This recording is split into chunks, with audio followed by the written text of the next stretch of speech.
Il a 50 ans aujourd'hui et d'une chanson à l'autre, d'une ride à l'autre, c'est notre histoire qu'il chante en même temps que la sienne. Johnny Hallyday, la légende du rock à la française, idole des jeunes, de leurs parents et de leurs grands-parents, fête son anniversaire au Parc des Princes dans une série de concerts géants. Pourquoi tant d'amour? Les explications d'une groupie de toujours, Catherine Pancol, écrivain journaliste. Pourquoi un tel succès et une telle longévité? Les réponses de Philippe Labro, romancier journaliste qui a écrit pour Johnny beaucoup de chansons. Le feu d'artifice s'éclatera vendredi soir vers 21 h au Parc des Princes à Paris. Mais déjà, les fusées sont en place et rien ne vous est épargné. Depuis quelques jours, dans la presse, à la radio, à la télévision, rien ne vous permet d'ignorer que Johnny fête cette semaine son anniversaire. Johnny Hallyday bien sûr, il a 50 ans aujourd'hui. Bon anniversaire Johnny. Et le week-end prochain, à Paris, il réussira ce qu'aucune star française ou étrangère n'a jamais tenté, ni Madonna, ni les Stones, ni Michael Jackson. Il remplira 3 soirs de suite le Parc des Princes. Depuis 30 ans, en France, Johnny Hallyday marque la chanson comme il marque nos mœurs, et qu'on l'aime ou non, qu'on aime ou non son talent, sa musique, ses excès, ses chutes libres et ses moments de bonheur quand il plisse ses yeux bleus, qu'on l'aime ou qu'on ne l'aime pas, Johnny, c'est notre histoire. Michel Vial. Il n'avait pas 20 ans cette année-là lorsqu'il interprétait la chanson dont les paroles à elles seules symbolisaient un phénomène et résumaient déjà sa vie. Les gens m'appellent l'idole de Johnny. Il n'en est même qui m'envie. Cela fait donc 3 décennies et 3 générations qu'il prodigue son énergie légendaire de bête de scène. Tour à tour rocker, yéyé, contestataire et hippie, Hamlet et Mad Max avec la même sincérité naïve et la même fidélité. À ses origines modestes d'abord, à son amour pour le rhythm and blues, sans oublier à son public qui ne cesse de se renouveler. J'ai pas vu le temps passer, j'ai l'impression que j'ai commencé il y a 2 ans. Johnny Hallyday, au fond, aujourd'hui, vous n'avez plus rien à prouver. Non, mais je m'amuse. Johnny est avant tout un interprète, un chanteur, et pas le représentant d'une génération. Les quinquas, je ne sais pas si on dit ça comme ça, Paul McCartney, ancien Beatles, Eddie Mitchell, Jacques Dutronc, Catherine Deneuve, qu'est-ce qu'elle est belle, tous, Mick Jagger, bien sûr, le chanteur des Rolling Stones, ils ont tous conservé cette qualité de la jeunesse qui est finalement d'apporter de l'espoir et des illusions au public. Malgré des passages à vide au milieu des années 60 et au début des années 70 notamment, et bien qu'il ait vendu plus de 100 millions de disques, Johnny Hallyday demeure à 50 ans l'auteur unique et écorché du roman d'une vie brûlée au feu des projecteurs et au regard impudique des spectateurs. Un roman brillant mais parfois chaotique, à la démesure des intempérances d'un homme qui ne se sent bien sans doute que sur scène. Ce roman pourrait sûrement composer la bande-son de notre propre vie en réunissant beaucoup de moments de bonheur.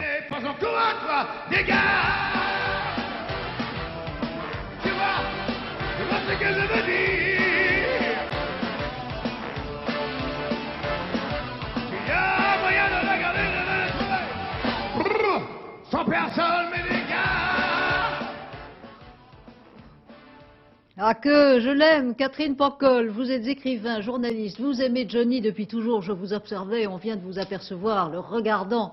Votre premier souvenir de lui, c'est quoi? Le premier souvenir où je l'ai approché pour de vrai.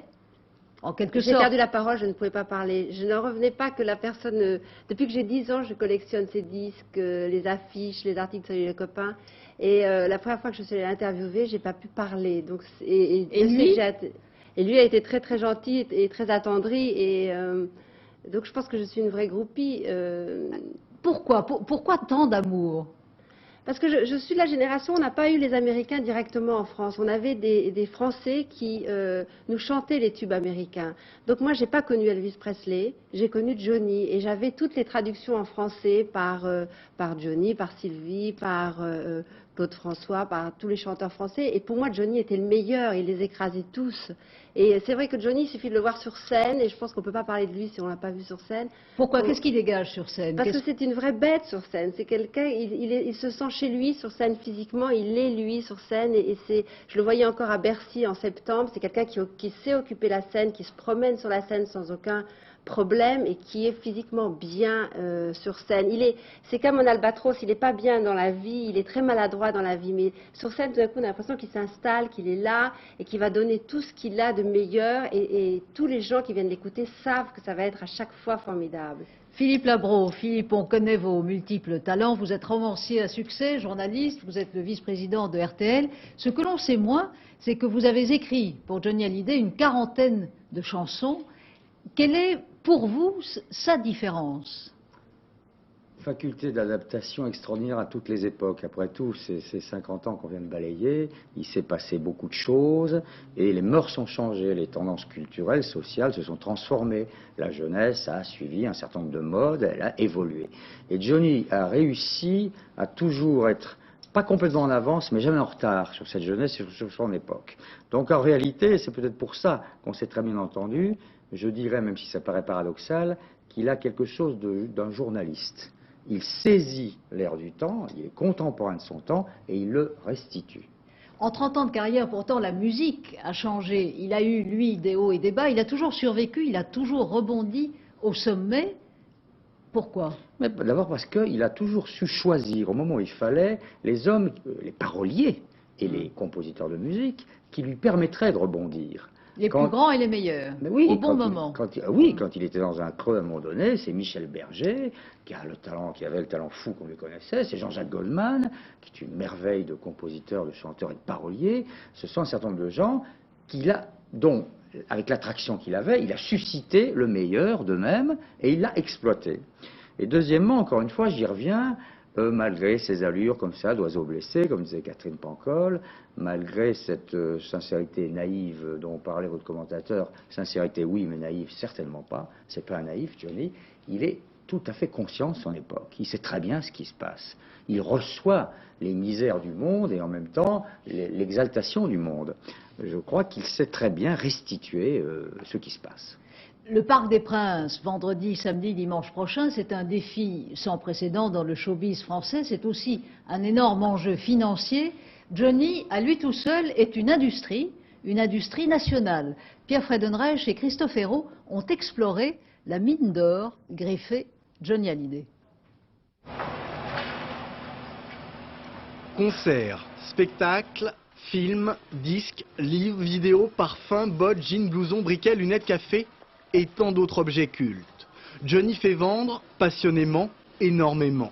Tellement qu'en 1993, c'est 450 millions de francs de chiffre d'affaires qu'il devrait générer pour 8 petits millions de francs de promotion. Aucune vedette française n'a cette force de prescription due probablement à une stratification en 3 couches de public, car il y a au moins 3 générations de publics différentes qui chacune a ses propres désirs, chacune a sa propre capacité à consommer soit du concert, soit du t-shirt, soit du sweatshirt, soit des casquettes, soit des livres. Et c'est pour ça que les inconditionnels de Johnny sont de véritables vaches à lait? C'est un terme totalement inadéquat, mais on peut dire qu'il y a un public captif, passionné, amoureux de Johnny. Pochette en jean et couverture en tôle. Johnny, le livre. Album officiel du 50e anniversaire. 30 000 ont été prévendus, 40 000 sont commandés. Le retirage est déjà prévu. 32 millions de francs de prévisionnel. Johnny, le concert. 180 000 fans en 3 jours l'applaudiront au Parc des Princes. Comme l'ont fait auparavant cette saison, près de 600 000 personnes. Les spectacles en 93 engendreront plus de 115 millions de francs de chiffre d'affaires. C'est pas un produit marketing. Johnny a toujours évolué au feeling. Je crois que s'il est aussi grand, aussi fort avec les 3 générations maintenant, c'est qu'il n'a jamais trompé, jamais déçu son public. 30 ans de carrière et le double d'albums. Habituellement, Johnny, tous les ans, se vend à 600 000 exemplaires. En cette année anniversaire, les lancements vont fleurir et l'on table raisonnablement sur le million de disques. En 93, Johnny, le disque, rapportera plus de 120 millions de francs. Jean-Pierre Papin, pour lequel j'ai beaucoup de respect en tant que footballeur, mais la part de rêve, à mon avis, s'arrête à la fin d'un match. Johnny Hallyday, vous pouvez continuer le rêve avec l'ensemble de ces produits-là. Et ça vaut de l'argent? Je pense que oui. Et ça en rapporte beaucoup? Aussi. Comme un certain café, qui grâce à Johnny a gagné 1% de part de marché, soit à peu près 45 millions de francs. Johnny a du nez et ça se sent. La preuve, comme ses disques ou ses places de concert, ses parfums s'arrachent. Chiffre d'affaires, en 2 ans de cosmétiques Hallyday, 25 millions de francs. Cette année, ce chiffre devrait pratiquement doubler. Parfum Johnny Hallyday. Reste la confection et les accessoires. 2 collections par an, plus de 300 000 pièces vendues. Là encore, les prévisions sont des plus optimistes. On parlerait de plus de 100 millions de francs de chiffre d'affaires. Ça vous rapporte beaucoup d'argent? Est-ce que ça rapporte de l'argent à Johnny? La question piège. Johnny toucherait de 3 à 12% de royalties en fonction des licences. Le label Hallyday, c'est donc au total 450 millions de francs. Et comme le dit l'un de ses proches, Johnny, c'est pas de blues et un max de flouze. Philippe Labro, Johnny, on l'a toujours connu flambeur de sa propre vie, flambeur d'argent. En même temps, il gère une industrie. Les industriels la gèrent pour lui. On ne peut pas dire que c'est un gestionnaire, Johnny. Il est vraiment au-dessus de ça. Et il a toujours été effectivement incapable d'organiser les choses. Il y a besoin de gens autour de lui pour le faire. Mais en même temps, ne pas le prendre pour un illuminé un peu fou et qui, comme ça, vit la nuit. Il y a un sens, une méthode dans ce qu'il fait. Il sait planifier. Simplement, la partie de fête et de folie qui est en lui apparaît beaucoup plus que l'autre partie. Il y a une partie cachée chez Hallyday, qui n'est pas seulement dans son sens de l'organisation, dans ses méthodes, qui est aussi dans sa psychologie et dans son intelligence. Autrement dit, Catherine Brocol, la caricature du Johnny à queue des guignols de l'info, cela masquerait en quelque sorte un formidable palpeur de nos propres humeurs et avec cet instinct de... Ah oui, moi je trouve qu'ils ont été très très durs avec lui et très, très injustes. Vous savez, en France, on veut toujours que les gens parlent sur tout et on a voulu que tout d'un coup, Hallyday fasse des émissions de télé où il dit ce qu'il pense de l'actualité et des avis sur tout. C'est pas vrai. Il le dit lui-même. Il dit je suis un rocker et un rocker ça parle pas. Il est bien sur scène et c'est quelqu'un qu'il faut voir sur scène. Alors on essaie de lui faire répondre à des tas de questions. Et après on le caricature, je trouve ça très très injuste. On n'a jamais demandé à un rocker de parler de politique, c'est imbécile. Il faut reconnaître là où il est très très bon, il est très très bon sur scène, mais il ne faut pas lui demander non plus l'impossible. C'est là où il y a quelque chose que je voudrais ajouter, c'est que je trouve qu'il est aussi très très fort à l'idée parce qu'il ne s'est pas construit une image unique. C'est quelqu'un qu'on a envie d'aimer, qu'on a envie de consoler, qu'on a envie d'accompagner et dans ses textes de chansons, il se montre à la fois blessé, triomphant, macho, petit garçon, et il a bien su exploiter toutes ces facettes justement de l'amour. Donc c'est pour ça aussi qu'il a un public aussi large, parce qu'à tous les âges on s'y retrouve. Quand on a 15 ans on peut rêver à Hallyday et à l'idole, quand on a 25 ans on peut rêver au fiancé et à l'amant, quand on a 35 ans on peut rêver au mari, quand on a 45 ans on peut rêver au copain, quand on a 55 ans on peut rêver au gendre. Et je trouve pour ça il est très très fort, il a su capter comme ça tous les désirs des femmes en tous les cas. Mais il y a quand même une limite à ces dithyrambies. Hallyday n'a jamais réussi à l'exportation, ni la chanson, ni le reste. Pourquoi? Non, mais je crois que c'est parce qu'il est venu trop fort du rock'n'roll américain et que ça, c'est sa limite. En effet, il ne peut pas s'exporter. Philippe Labro, c'est votre avis? Oui, enfin, il ne peut pas s'exporter en anglo-saxonie. C'est vrai que là où il est allé chercher ses modèles, aux États-Unis essentiellement et en Angleterre, on n'a pas besoin d'Hallyday. En revanche, il ne faut pas oublier qu'il fait des salles triomphales dans toute l'Amérique du Sud, qu'en Afrique, il est aussi célèbre que Pelé, Platini ou Mick Jagger, et qu'au Moyen-Orient aussi, en Italie, n'en parlons pas, en Europe, Johnny a fait des concerts dans ce qu'on appelait l'Europe de l'Est, sous le régime communiste, où il a littéralement subjugué des foules. Donc, le territoire américain, lui, est d'une certaine façon interdit, puisqu'il n'est qu'une sorte de... Anglo-saxon. Oui, anglo-saxon, une sorte de clone, n'est-ce pas, de C'est grand... peut-être pour ça d'ailleurs que c'est là où son fils essaye de réussir. Son fils réussit très bien. Ouais. Le fils chante en anglais, le fils fait sa musique, le fils s'est situé dans un autre registre quand même que le père.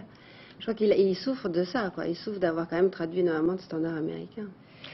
D'ailleurs, les purs du rock'n'roll vous disent toujours, mais attends, tu connais pas Elvis Presley, tu connaissais pas Elvis Presley, il y a quand même Elvis avant. Et c'est vrai, James Dean, Elvis Presley, ça a quand même beaucoup nourri sa mythologie. Il a beaucoup copié, donc c'est vrai que c'est... Oui, mais enfin, pardon, mais en même temps, vous demandez à n'importe quel professionnel américain du spectacle, et Dieu sait, qui sont pas charitables et qui sont très isolationnistes. Pour eux, il y a l'Amérique, il n'y a rien d'autre. vous leur dites Johnny Hallyday, ils savent tout de suite qui c'est, et ils n'éclatent pas de rire lorsqu'on leur parle de Hallyday. Ils savent très bien qu'effectivement c'est un, entre guillemets, très grand professionnel, qui a extrêmement bien réussi à l'étranger. D'ailleurs, c'est pratiquement le seul non-américain qui est un tel rocker universel.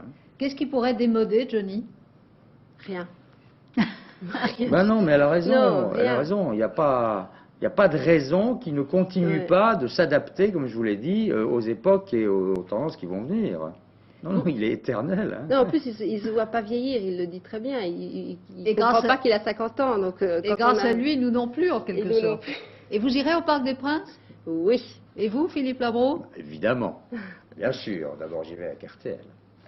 Merci, merci à tous deux. Je rappelle le titre de vos deux romans à succès. Catherine Pancol, Vue de l'extérieur, c'est au Seuil. Et vous, Philippe Labro, 15 ans, aux éditions Gallimard.